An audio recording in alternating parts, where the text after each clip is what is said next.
Nothing killed a lady boner like the guy I had the hots for telling me it was okay to call him Dad. A lot has happened over the last couple of weeks. A lot. The identity I kept so close to the vest, sacrificed friends and lovers for, and protected until it almost killed me was out in the open now. Sort of. My closest allies knew I was the daughter of Lilith and the Archangel Michael. My powers were still unknown, as Az had taught me how to lock them down millennia ago. Some of them came out to play a few weeks ago, thus the whole secret identity thing being blown wide open. And now Lucifer was telling me to call him Dad. I'd already scratched him off the potential fling/boyfriend list a long time ago. He was, after all, my mom's ex-husband. Sort of. Long-term boyfriend might be a better word for it. And the whole he's probably my uncle thing. It was too much to wrap my head around, and I was not into the whole sharing is caring thing when it came to family. But asking me to call him Dad if I wanted? Too far, Lucifer. Too far.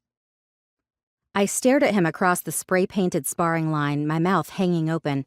The silence was punctuated by a few snorts by someone over in the peanut gallery, probably Lamb, Lamashtu if you want to get technical, aka a demon who could kill us all in a blink, though she wouldn't, probably. This whole having friends and allies thing was new to me. I liked Lamb a lot. She had a lot of sass and a lot of power to back it up. And she knew who I was and hadn't run screaming into the void yet, so she was all right with me. Mom and Lucifer had a warehouse set up somewhere in New Orleans. This was the second time I'd been, and I didn't get why they'd chosen to train me here of all places. A black line separated us. If I took 2 steps, I'd be on Lucifer's side and vice versa.